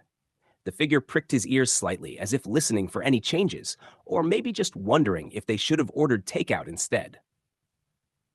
Blood flowed back from his brain as Klein regained his basic cognitive abilities. He reached beneath the pillow for the wooden grip of the revolver, feeling its firm yet smooth presence like an old friend. He silently and slowly pulled out the revolver and aimed it at the trespasser's head. To be honest, he had no confidence in striking the intruder. He could hit the target during practice, but a moving person was a whole different ballgame. He wasn't arrogant enough to confuse the two, unless he was having a particularly bad day. However, he vaguely remembered something from his previous life. The general idea was that a nuclear weapon wielded the greatest strength before its launch. So, in his current situation, he figured that the best deterrence was before he shot. by not pulling the trigger, the intruder was left wondering if he was a complete rookie with an extreme chance of missing him. Worry and fear would make him deliberate more, likely causing him to restrain himself, like a kid in a candy store who suddenly remembers he's on a diet. Suddenly, another thought arose in him. It immediately made Klein turn decisive. He wasn't the kind of person who turned calmer when faced with danger. Instead, he had already imagined the situation when he faced the observer, using intimidation instead of attacking. The Foodaholic Empire had an idiom: where there is precaution, there will be no danger. Or, as Klein liked to say, better safe than sorry, especially when packing heat. When Klein pointed his gun at the intruder, the thin man froze suddenly, as if he'd just been caught with his hand in the cookie jar. Following that, he heard a voice that hid a chuckle, which was either a sign of confidence or a terrible case of bravado. "Good evening, sir." The scrawny man clasped both his hands together, and his body seemed to tense like he was trying to suppress a sneeze. Klein sat on the lower bunk, aimed the revolver at the guy's head, and tried to sound as casual as a cat in a sunbeam. "Please raise both of your hands and turn around. Try to do it slow. To be frank, I'm very timid and get nervous easily. If you move too quickly, I might misfire." "Yeah, that's right." The scrawny man raised both his hands and held them up near his head before turning his body bit by bit, probably thinking, "How did my life come to this?" The first thing that came into view was a black, tight suit with neat buttons, followed by a pair of brown eyebrows that were thick and sharp, like two angry caterpillars ready for a fight. The intruder's deep blue eyes didn't reflect fear, but rather gazed upon Klein like he was the last slice of pizza at a party. It seemed that if Klein were careless for a second, the other person would leap forward and tear him to pieces, or at least make him very uncomfortable. He clenched the handle tightly, trying his best to appear calm and indifferent, but inside he was a bundle of nerves, like a teenager at their first prom. It was only when the thin man faced him completely that Klein jerked his chin towards the door. He softly and gently said, "Sir, let's take this outside. Don't disturb the beautiful dreams of others. Oh, and keep your motions slow. Lighten your footsteps a little too. It's basic courtesy for a gentleman. You know, like not stealing candy from a baby." The thin man's cold pupils rolled as he swept Klein a glance. He continued raising his hands as he walked slowly to the door. Under the revolver's aim, he twisted the handle and slowly opened the door. But just when things seemed too easy, he suddenly lowered himself and rolled forward, making a getaway like a contestant on a game show. The door was pulled by a strong wind and slammed shut. Benson, who was on the top bunk, stirred. He almost woke up in a daze, probably dreaming about winning the lottery or something equally unrealistic. At that moment, a leisurely and serene melody entered from outside. The heavy and comfortable voice started to sing, sounding like the world's weirdest lullaby. Oh, the threat of horror, the hope of crimson cries. One thing at least is certain, that this life flies. One thing is certain, and the rest is lies. The flower that once has bloomed forever dies. The poem seemed to possess the power to calm and relax others. Benson, still half asleep, and Melissa, who was in another room, fell back asleep amid their grogginess, clearly not fazed by the chaos. Klein's body and mind were also peaceful and quiet. He nearly yawned, because who needed excitement when you had a soothing soundtrack playing? The way the thin man had darted off was so agile that he could not react in time, and looking at the closed door, he smiled and muttered to himself, "You might not believe it, but pulling the trigger wouldn't release a round." The empty chamber to prevent misfiring. Following that, Klein listened to the midnight poem as he patiently awaited the battle outside to end. Who knew he'd be up for a poetry reading tonight? Within a minute, the tranquil melody, which resembled the reflection of moonlight on the surface of a lake, stopped, and the dark night resumed its deep silence. Like a bad date that finally ended. Klein silently spun the cylinder and moved the empty chamber away as he awaited the outcome, still feeling like he'd accidentally stumbled into a Shakespearean drama. He uneasily waited for a full 10 minutes. Just as he wondered if he should investigate, he heard Dunsmith's staid and warm voice from the door. "It's settled." Phew. Klein exhaled like he'd just run a marathon. He held his revolver and took his key. Barefooted, He carefully approached the door before silently opening it to see the black windbreaker and the halved top hat. Dunn Smith was standing there with his deep and calm gray eyes, like a wise old owl who just woke up. He closed the door behind him and followed Dunn to the end of the corridor, standing amid the weak crimson moonlight. "It took me some time to enter his dream," said Dunn calmly, as he looked at the red moon outside, probably contemplating the mysteries of the universe or what to have for breakfast. "Do you know his background?" Klein felt a lot more relieved, like a student who just learned there was no pop quiz. Dunn nodded and said, "An ancient organization known as the Secret Order. They were established in the Fourth Epoch and are related to the Solomon Empire and a number of fallen aristocrats of that period." Heh, the Antigonus family's diary came from them. Due to a member's negligence, it entered the antique market and was obtained by Welch. They had no choice but to send people in search of it. Talk about a bad Yelp review. Without waiting for Klein's question, he paused before continuing. "We will capture the remaining members they have according to the clues." Well, it might not end too well. These fellows are as good at hiding as the rats in the sewers. But at the very least, they would believe that we have likely obtained the Antigonus family's notebook, or that we have obtained a critical clue. In that case, as long as it's not something extremely crucial or important, they would abandon the operation. That is their philosophy on surviving. Kinda like how I ditch a party when the snacks run out. "What if the notebook is extremely crucial and important?" asked Klein worriedly, his mind racing faster than a caffeinated squirrel. Dunn smiled without an answer. Instead, he said, "We know very little of the secret order. Our success this time is all thanks to your sharp wits. This contribution is all yours. In light of the possibility of hidden dangers and how heightened perception would aid in finding the notebook, you have a chance at choosing." A chance at choosing? Klein vaguely guessed something as his breathing subconsciously turned heavy, like he'd just seen a double chocolate cake. Dunn wiped the smile from his face as he said in all seriousness, "Do you wish to become a Beyonder? You can only choose the starting sequence of an incomplete sequence. Of course, you can give up this chance and choose to accumulate the merit you have garnered.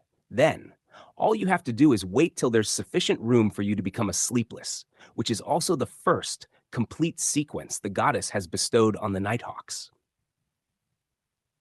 Indeed, Klein felt delighted and did not have any hesitant emotions. He took the initiative to ask, "Then from which of the sequence nines can I choose from?" "I have to have detailed information to decide whether to give up or accept, as well as choose which one. Like picking toppings for a pizza." Dunn turned around and seemed to be cloaked in the crimson veil that shone down on him. He looked into Klein's eyes and said slowly, "Apart from the sleepless, the church has 3 sequence 9 potion formulas. One of them is Mystery Prior, which is also the power old Neil controls. Heh, Roseanne has likely mentioned this to you. She can never hold her tongue." Klein smiled awkwardly, at a loss for an answer. Thankfully, Dunn did not mind it, as he continued. "Our Mystery Prior potion formula and the later sequences that aren't directly chained were obtained from the Moses Ascetic Order. Back then, it was said that they had yet to fall to corruption. They persisted in their morals and precepts, determined in their pursuit of knowledge. They kept their secrets strictly confidential.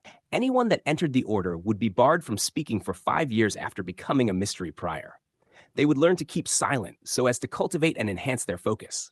The motto of Moses' ascetic order, 'Do as you wish, but do no harm,' began from them. Mystery Priors have a comprehensive but rudimentary understanding and grasp of magic, witchcraft, astrology, and other mystical knowledge. They also know a fair number of magical rituals, but they can easily sense certain existences that hide among matter. Therefore, they have to be careful and show respect to their powers as a Beyonder. We lack a large portion of this sequence, causing it to be an incomplete chain. For example, it's sequence 8. Of course, perhaps the Holy Cathedral has it. This pretty much meets all my requirements." Klein nodded slightly, to the point of having the urge to choose. Thankfully, he still remembered certain things. What about the other 2? "The second type is named Corpse Collector. Quite a number of cultists who worship death in the southern continent choose it. After consuming the potion, unintelligent dead spirits would mistake them as one of their kind and not attack them. They would gain resistance to the cold, decay, and corrosiveness of cadaveric auras. They will be able to directly see a portion of evil spirits and see the characteristics and weaknesses of undead creatures, as well as gain certain attribute enhancements. We have the Sequence 8 and Sequence 7 that follows it. Heh, you probably can guess Sequence 7, Spirit Medium. This was chosen by Daly back then, described done in detail. Spirit Medium does appear mysterious and cool, but what I want most is to grasp knowledge of mysticism. Klein did not interject. All he did was listen quietly. Dunsmith looked sideways at the Crimson Moon and said, "We only have Sequence 9 of the third type. Whether the Holy Cathedral has it, I'm not sure. It's called Seer." Chapter 29. Jobs and rentals are serious business. Klein tried his best to keep his cool, even as he asked with genuine interest, "So what kind of freaky powers do seers have?" Your question is a bit off. It should be more like, "What kind of magical party favors does guzzling the seer potion get you?" Dunsmith chuckled, his gray pupils almost glowing in the dim light, as if hiding from the moon. "There's a whole buffet of options: astromancy, cartomancy, spiritual pendulums, and scrying. But don't get it twisted. Chugging that potion won't turn you into a master of all trades overnight. It just gives you the VIP pass to start learning them." Sounds like they're not exactly equipped for a bar fight, Klein thought, scratching his head. I mean, setting up a magical ritual sounds like it requires more prep time than a high school prom. Not the best for throwing punches. So a seer's got the book smarts on mysticism. But when it comes to street smarts, a mystery prior is probably going to know how to throw a proper punch. That's a bit of a dilemma, though. On one hand, the knowledge sounds like a dream come true. But on the other, being caught with your pants down when trouble comes knocking isn't exactly ideal. And don't even get me started on the Church of the Evernight Goddess. No offense, but I doubt they have much in the way of backup plans.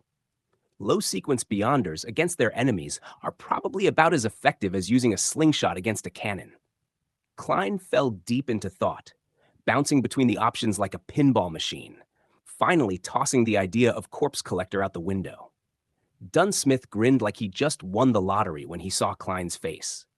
"No need to rush into a decision, my friend. Take your time and give me your answer Monday morning. No matter if you choose a sequence or want to bail on this whole thing, the Nighthawks won't hold it against you. Just chill and ask yourself what you really want." With that, he tipped his hat and strolled off, leaving Klein feeling like he just had an unexpected heart-to-heart with a fortune cookie. Klein didn't say a word. Instead, he just gave a slight bow and watched Dunn disappear down the stairs. He had always wanted to be a Beyonder, but now that he had the chance, he felt like a kid staring at a menu in a fancy restaurant, not knowing what to order. The missing sequences, the risks of losing control, the questionable credibility of Emperor Roselle's diaries, and those whispers that could send you straight to Crazy Town. It all felt like a game of chess where all the pieces were on the floor. He took a deep breath and let it out slowly. No matter how messed up this is, it's still better than making an 18-year-old high school student pick their future career path. Klein chuckled at his own misfortune. Gathering his scattered thoughts, he quietly opened the door and flopped back onto the bed. Lying there, he stared at the bottom of the top bunk, which was bathed in the moonlight's faint red glow. Outside, a tipsy guy wobbled along the street as a carriage rolled by, the noise blending into the night's tranquility like a bad remix. Klein's thoughts drifted back to his days on Earth. The workouts, his loud dad, his mom always bustling around despite being sick, and his friends who went from kicking soccer balls to playing mahjong. Not to mention that one time, he totally bombed a confession. Those memories flowed like a quiet river. Nothing dramatic, but they slowly drowned his heart in nostalgia. Maybe you only learn to appreciate things once they're gone. As the crimson hue faded and the sky lit up with the sun's golden glow, Klein knew it was time to make a decision. He rolled out of bed and headed to the bathroom to splash some water on his face. After that, he grabbed a one-solly note and headed over to Mrs. Wendy's for 8 pounds of rye bread, shelling out 9 pence to restock their kitchen after last night's feast. The price of bread is finally starting to chill out, he said, munching on his breakfast as Benson got dressed. It was Sunday, and finally, both he and Melissa could kick back for a bit. Klein, dressed and ready, plopped down on a chair and flipped through some dusty old newspapers he'd snagged yesterday. Suddenly, he blurted out, "Whoa, check it out! There's a rental here!" A 2-story bungalow at 3 Wendell Street in Northborough. 6 bedrooms, 3 bathrooms, and 2 killer balconies. Downstairs, it's got a dining hall, living room, kitchen, 2 bathrooms, 2 guest rooms, plus a cellar for all your secret stuff.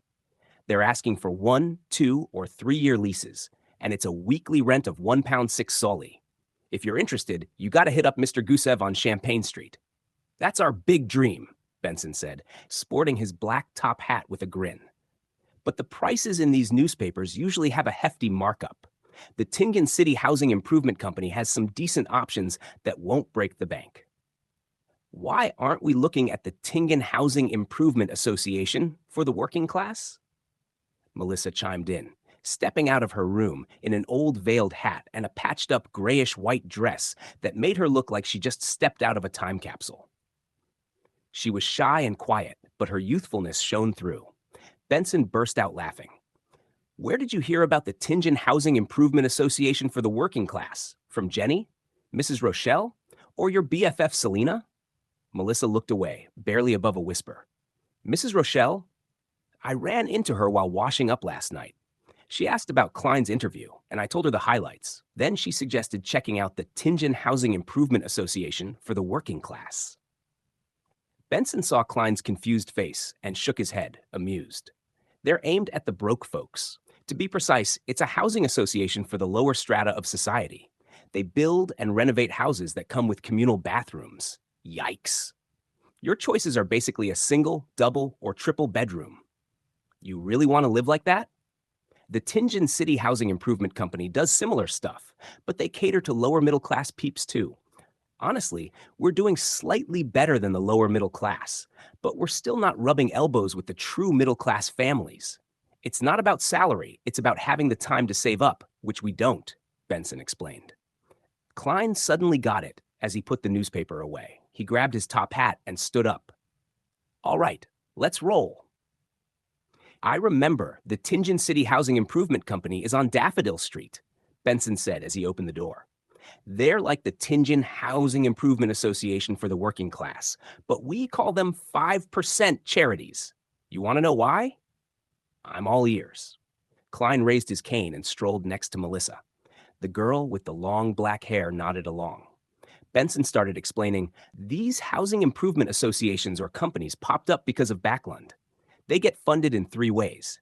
First, they ask for donations from charitable foundations. Second, they send funding proposals and get government grants at a sweet rate of 4%. Third, they take a cut of the rent for their investors, who get a 5% return. That's why they call them 5% charities." The siblings made their way down the stairs and headed towards Daffodil Street. They wanted to nail down a new place before chatting with their current landlord, Mr. Frankie. No one wants to be homeless, especially when they're scrambling to figure life out. "I heard from Selena that there are housing improvement companies that are pure charities?" Melissa pondered. Benson chuckled lightly. "There are, like the Deweyville Trust, which Sir Deweyville forked out cash to set up. He builds apartments for the working class and hires estate managers, all while charging ridiculously low rent. But applying is a whole ordeal. You don't seem too keen on the idea?" Klein noticed, smirking. "No, I respect Sir Deweyville a ton, but I'm pretty sure he's clueless about real poverty. Living in one of his apartments feels like a priest handing out hope. Nice in theory, but not exactly practical. Like, tenants have to get vaccinated and take turns cleaning the bathroom. They can't sublet or run a side hustle from their pads. And God forbid kids play in the hallways. What is he trying to do? Turn everyone into model citizens?" Benson replied, sounding serious yet slightly sarcastic. Klein frowned, scratching his head. "That doesn't sound so bad. Those rules seem pretty reasonable." "Right?" Melissa chimed in. Benson tilted his head, looking between them before cracking up. "Maybe I've been shielding you two too much so you don't see the real struggle. You think they have cash for those vaccines? The wait list for free charity shots is 3 months long. Do you think they have stable jobs? If they can't sublet a room for some extra cash, they're out on the street when they lose their jobs. Plus, a lot of women are doing odd jobs from home, like mending clothes or making matchboxes just to survive. You want to kick them out? Benson laughed, but there was a hint of bitterness in his tone.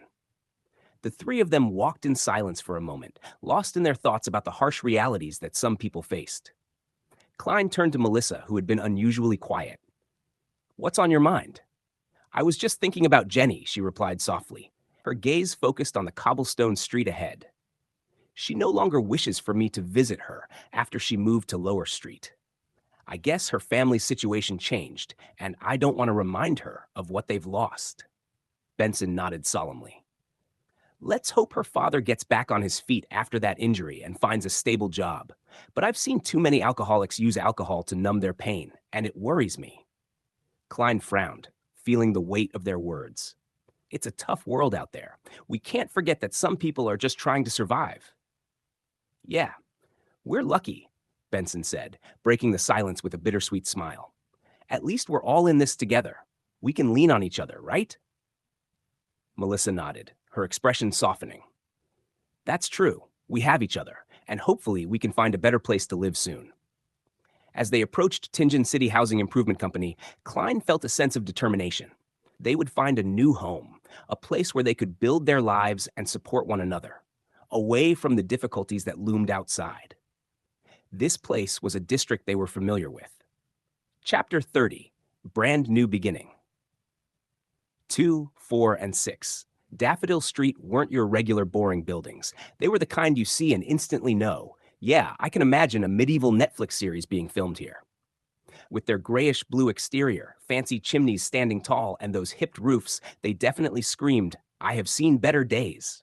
And just like that, no lawns, no gardens. Hell, no porches. The entrances were staring at the street like, "Come at me, bro." Tingen City Housing Improvement Company's professional real estate dude, Scarter, pulled out a bunch of keys like he was unlocking a treasure chest. As he fiddled with the door, he said, "So, no foyers in these terrace houses. You pretty much step right into the living room. But hey, you get a fancy oriel window facing the street, so, daylight savings are real over here." Klein, Benson, and Melissa stepped inside and were greeted by a sofa basking in the golden rays like it had just been blessed by some ancient sun god. The space? Way bigger than their tiny two-bedroom apartment that could barely fit their dreams, let alone their stuff. This living room can double as a guest hall, for when you're feeling fancy. To the right, we have a dining room, and on the left, voila, a fireplace, because nothing says winter survival like having a place to roast marshmallows, Scarter said, pointing around like a tour guide with too much caffeine. Klein did his classic, let's take it all in look around. The open floor concept felt both free and confusing. No partitions in sight, just vibes. Sure, the dining room was off to the side, but it looked dimmer than a dungeon. Check out this red wooden table. 6 chairs, all with soft cushions, because we don't do hard butts here? And that fireplace on the left? Straight out of some old school movie. It's the kind where you'd expect Gandalf to suddenly appear and whisper wisdom at you, Scarter continued. Behind the dining area was the kitchen. No fancy appliances, though. Scarter wasn't Santa Claus. And across from the living room, there's a small guest room. Emphasis on small, but hey, it's still bigger than Melissa's current dungeon. I mean, bedroom. Melissa was shell-shocked. She stared at the guest room like she had just found Narnia. After a quick tour of the first floor, Scarter led them upstairs. Here we got more bathrooms, one for when you're feeling normal, and one for when you're really feeling fancy with a balcony nearby. Klein, Benson, and Melissa exchanged glances. The bathroom even had a tub. Sure, it was dusty, but that's nothing a good scrub couldn't fix. Melissa? Still dazed. Klein? Low-key living his best life. He may have transmigrated into this weird Victorian-ish world, but some things never change, like wanting clean bathrooms, because let's face it, their old place's bathroom was one step away from being an environmental hazard. The second floor had 4 bedrooms. One of them had a bookcase, which might make Melissa finally consider reading instead of just surviving. The others? pretty standard with beds, wardrobes, and windows that definitely weren't there for dramatic exits. The balcony's cute, but don't expect to dry a week's laundry on it. And the rent? Just 13 solly a week, furniture's extra though. But hey, throw in a deposit and you're all set. Scarter chirped like this was the best deal since sliced bread. Klein, his brain already calculating, did some fast mental math. How many years of struggling before I can own something like this? Like, before I'm too old to enjoy it? Quick answer: forever. Benson and Melissa stared at him like he had just said he wanted to buy the moon. But Scarter? Cool as ice. Buy? Nah, Chief. We don't sell around here. Strictly rentals. Sorry to kill your capitalist dream. Klein felt that awkward, I'm just curious moment wash over him. The price? £850 if you wanted to buy the place outright. But Klein's quick napkin math told him that unless they started making some big moves, it'd take them 20 years of saving just to get close.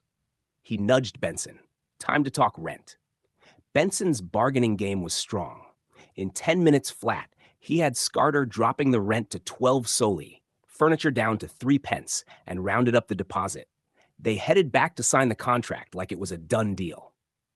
The moment they held the keys to their new home at Daffodil Street, they stared at it like they had just won the lottery. Melissa was so emotional, she actually muttered, "Feels like a dream." Benson, ever the cool older brother, smiled and said, "Then don't wake up." Klein, ever practical, was already thinking about securing the place. "Let's change those locks ASAP, just in case someone else decides to have a dream here too." Benson waved him off. "No rush, Klein. The real rush? Getting you into that formal suit we've been talking about. But first, let's handle Mr. Frankie." Back at their old apartment, Mr. Frankie wasn't exactly happy. "Y'all better not be here to waste my time. I don't tolerate late rent." Benson, cool as ever. "Oh no, Frankie, we're here to break up with you. Sorry, bud, lease is over." Frankie panicked, but Benson laid out his smooth negotiation plan. By the end of it, Frankie was practically thanking them for leaving. How does Benson do it? Some next-level sorcery right here? Klein thought. With their old lease sorted, the siblings got busy moving. No need for a carriage. They did it themselves.